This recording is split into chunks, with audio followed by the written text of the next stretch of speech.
अस्सलाम वालेकुम। Previous video में हमने डिस्कस किया था chain rule for functions of two independent variables.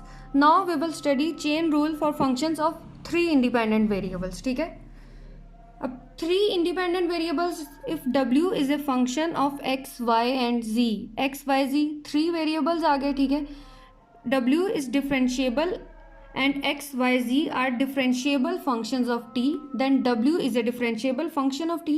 Same जैसे टू वेरिएबल के केस में हमने डेफिनेशन की थी, उसी तरह थ्री वेरिएबल के केस में है। बस यहाँ पे क्या है, थर्ड वेरिएबल के अकॉर्डिंग जो टर्म है वो यहाँ पे ऐड हो जाएगी। तो यहाँ क्या फाइनल फार्मूला आ जाएगा, D W over D T it is equal to partial W over partial X D x over D T plus partial F over partial Y D Y over D T plus partial F over partial G D G over D T. अब इसको भी अगर आप इसकी tree diagram के according देखते हैं तो अब यहाँ पे W कितने इंडिपेंडेंट वेरिएबल्स पर डिपेंड करा है, एक्स वाई जी, यानी यहाँ पे एक्स वाई जी क्या हो जाएंगे, these will be the intermediate variables. ठीक है, तो यहाँ से W को आपने ज्वाइन करना है, W से मूव करना है x पे, W से मूव करना है y पे, W से मूव किया z पे। तो यहाँ से आपके पास डेरिवेटिव्स क्या होंगे, मैंने अभी बताया कि अगर टू और मोर वेरिएबल्स होंगे तो उसके अकॉर्डिंग पार्शियल डेरिवेटिव आप लेना है। तो यहाँ से आ गया partial w over partial x, partial w over partial y and partial w over partial z।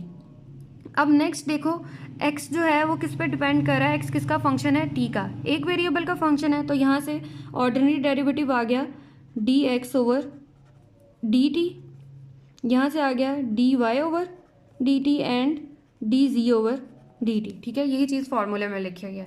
अब यहाँ से आप इसकी एग्जाम्पल देखें, find D W over D T if W given है X Y plus Z and X is a function of cos T and Y is a function of sine T, Z is a function of T, what is the derivative value of T equal to zero. ठीक है, partial chain rule का हमने formula लिखा है क्योंकि W depend कर रहा है थ्री इंडिपेंडेंट वेरिएबल पर, थ्री इंडिपेंडेंट वेरिएबल्स के अकॉर्डिंग जो फॉर्मूला था वो हमने लिखा। अब यहाँ से डेरिवेटिव्स कैलकुलेट कर लें, partial W over partial x, यहाँ से क्या आ जाएगा, x के करस्पॉन्डिंग पार्शियल डेरिवेटिव लेना है। तो ये आ गया y d x over D t, यहाँ से sine t, partial w over partial y, यहाँ से क्या आ गया x, और d Y over D t, यहाँ से आ गया cos t, partial w over partial z that is 1 and partial z over partial t that is 1। ठीक है, सिंप्लीफाई करने के बाद फाइनल आंसर यहाँ से क्या आ गया, 1 प्लस कॉस 2t। अब हमें कैलकुलेट करना है at t equal to 0, t की जगह पर 0 पुट किया तो 1 प्लस कॉस 0 1, तो 1 प्लस 1 दैट इज़ 2। ये आपके पास फाइनल आंसर आ गया of this function D W over D T, आपने कैलकुलेट कर लिया। ठीक है, समझ आ जाना चाहिए ये सारा आपको।